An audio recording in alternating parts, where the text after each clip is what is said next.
বন্ধুরা, আজ আমি সম্পূর্ণ পটলের একটি নতুন রেসিপি নিয়ে চলে এসেছি। এর জন্য শুরুতেই পটলগুলোর আঁশ ছাড়িয়ে নিচ্ছি। তোমরা চাইলে ছিলেও নিতে পারো, তবে আমি আঁশ ছাড়িয়ে নিয়েছি যেন এটা একটু শক্ত থাকে, এটা শেপটা নষ্ট না হয়ে যায় রান্নার পরে।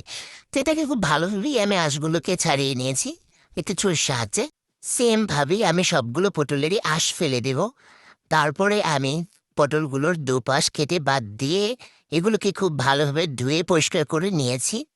এখন আমি এগুলোকে কেচে নিচ্ছি একটি ছুরির সাহায্যে। আপনারা আপনাদের সুবিধা মতো ছুরি বা বটি, যেটাতে সুবিধা হয় সেটা সাহায্যেই করে নিতে পারেন।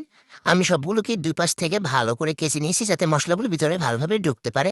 এখন আমি পটলগুলোকে ভেজে নেব। এজন্য শুরুতেই কড়াইয়ে তেল দিয়ে দিচ্ছি। এখানে বেশি তেল দেওয়ার প্রয়োজন নেই, সামান্য তেল দিলেই হবে। এখন আমি পটলগুলোকেও দিয়ে দিচ্ছি। এতে এখন পরিমাণ মতো লবণ অ্যাড করবো। এক্ষেত্রে একটু কম লবণ হলেও সমস্যা নেই, কারণ পরবর্তীতে রান্নায় আবার দেওয়া যাবে। তো এখন সামান্য একটু হলুদ দিয়ে দিচ্ছি। এখন এগুলোকে নেড়েচেড়ে মিশিয়ে নিচ্ছি। এগুলোকে একটু নেড়েচেড়ে মিশিয়ে নিতে হবে, না হয় কড়াই লেগে যেতে পারে। পটলগুলোকে মাঝারি আঁচে ভেজে নিতে হবে, না হয় পুড়ে যেতে পারে। তো আমি এগুলোকে নেড়েচেড়ে ভেজে নিচ্ছি। বেশি ভাজার প্রয়োজন নেই, অল্প ভাজলেই হবে। জাস্ট দুপাশের কালারটা একটু চেঞ্জ হয়ে গেলেই হবে। তো আমি এখন এগুলোকে তুলে নিয়েছি। দেখতেই পাচ্ছেন বেশি একটা ভাজিনি, জাস্ট দুপাশের কালারটা একটু চেঞ্জ হয়েছে, এই অবস্থাতেই তুলে নিয়েছি। এবার এটাকে এক পাশে রেখে আমি যে তেলে পটলগুলোকে ভেজে নিয়েছি সেই তেলের ভিতরেই আমি দিয়ে দিচ্ছি পেঁয়াজ কুচি। এখানে আমি প্রায় হাফ কাপের মতো পেঁয়াজ কুচি ইউজ করেছি। এখন আমি এগুলোকে একটু নেড়েচেড়ে ভেজে নিচ্ছি। তো ভাজা হয়ে গেলে আমি এখানে কিছু মশলা অ্যাড করব। তো শুরুতেই আমি দিয়ে দিচ্ছি তেজপাতা। এখানে আমি দুটো তেজপাতা ছিঁড়ে দিয়ে দিয়েছি। দিয়ে দিচ্ছি কিছু লবঙ্গ। এখানে আমি 4-5টা লবঙ্গ দিয়েছি। দিয়ে দিচ্ছি দুটো এলাচ। এলাচগুলোকে আমি একটু থেতো করে দিয়েছি। এখন দিয়ে দিচ্ছি 3 টুকরো দারচিনি। এখন এগুলোকে একটু ভেজে নিচ্ছি।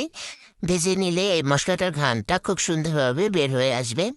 তো আমার এগুলো ভাজা হয়ে গেলে আমি এখানে কিছু বাটা মশলা অ্যাড করব। তো শুরুতেই আমি দিয়ে দিচ্ছি 1 চামচ রসুন বাটা, 1 চামচ আদা বাটা, 1 চামচ মরিচ বাটা।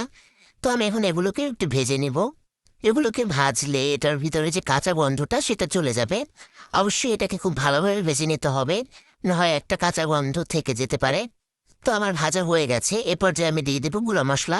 শুরুতে আমি দিয়ে দিচ্ছি 2 চামচ মরিচ গুঁড়ো, 1 চামচ হলুদ গুঁড়ো। এখানে পুরোপুরি 1 চামচ হলুদ গুঁড়ো দিইনি, কারণ শুরুতে আমি একটু হলুদ গুঁড়ো দিয়ে ভেজেছিলাম। এখন দিয়ে দিচ্ছি স্বাদ মতো লবণ, 1 চামচ জিরা গুঁড়ো, 1 চামচ ধনিয়া গুঁড়ো। এখন এগুলোকে খুব ভালোভাবে মশলার সাথে মিশিয়ে নিচ্ছি। এখন আমি দিয়ে দিচ্ছি টমেটো কুচি। এখানে আমি ফ্রেশ টমেটো কুচি ইউজ করেছি দুটো। আপনাদের টমেটোটা যদি একটু বড় হয় সেক্ষেত্রে একটা টমেটো দিলেই হবে। আমারগুলো সাইজ একটু ছোটো ছিল, তাই আমি এখানে দুটো অ্যাড করেছি। আপনারা চাইলে টমেটো সসও ইউজ করতে পারবেন। এখন আমি এখানে দিয়ে দিচ্ছি 4 টেবিল চামচ টক মিষ্টি দই। আপনাদের কাছে যদি টক মিষ্টি দইটা না থাকে তখন আপনারা এখানে 2 চামচ চিনি অ্যাড করতে পারবেন টক দইয়ের সাথে।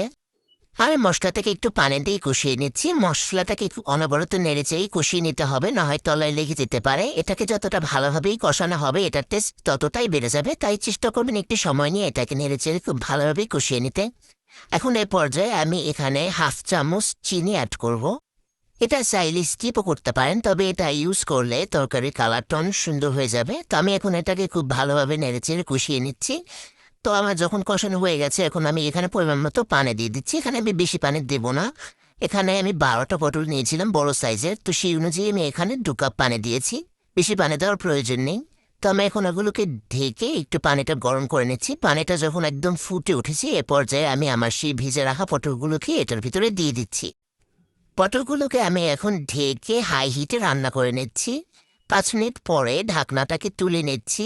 এখন একটু নেড়ে চেড়ে দিচ্ছি। পটলগুলোকে এখন মৃদু আঁচে রান্না করে নিতে হবে। চুলার আঁচ কমিয়ে আমি এটাকে ঢেকে আরও কিছুক্ষণ রান্না করে নেব। কিছুক্ষণ পর ঢাকনা তুলে নিচ্ছি। এ পর্যায়ে এটা একদমই সিদ্ধ হয়ে গিয়েছে আর পানিটাও টেনে এসেছে। এখন আমি এখানে দিয়ে দেব 1 কাপ দুধ। এখানে আমি গুঁড়া দুধ ঘন করে পানির সাথে মিক্স করে দিয়ে দিয়েছি। আপনারা চাইলে গুঁড়ো দুধও দিতে পারবেন। সেক্ষেত্রে আপনারা এটাকে খুব গাঢ় করে জাল দিয়ে ঘন করে তারপরে আপনারা এটা এখানে দেবেন, তাহলে টেস্ট অনেক ভালো আসবে। এখন এ পর্যায়ে আমি এখানে দিয়ে দিচ্ছি কিছু কাঁচামরিচ। এতে টেস্ট আরও বেড়ে যাবে। ঝোল সম্পূর্ণ টেনে যখন গামাখা হয়ে এসেছে সে পর্যায়ে আমি দিয়ে দিচ্ছি 1 চামচ ঘি। এটি দিলে এটার স্বাদ আরও বহুগুণে বেড়ে যাবে। তো আমি এখন এটাকে তুলে নিচ্ছি। এটি দেখতে যেমন অসাধারণ হয়েছে, খেতেও দারুণ। পোলাও বা ভাতের সাথে আপনারা এটাকে সার্ভ করতে পারেন, খেতে জাস্ট অসাধারণ লাগে। আপনারা বাসায় অবশ্যই এটাকে একবার হলেও ট্রাই করে দেখবেন। আশা করি নিরাশ হবেন না, অবশ্যই ভালো লাগবে।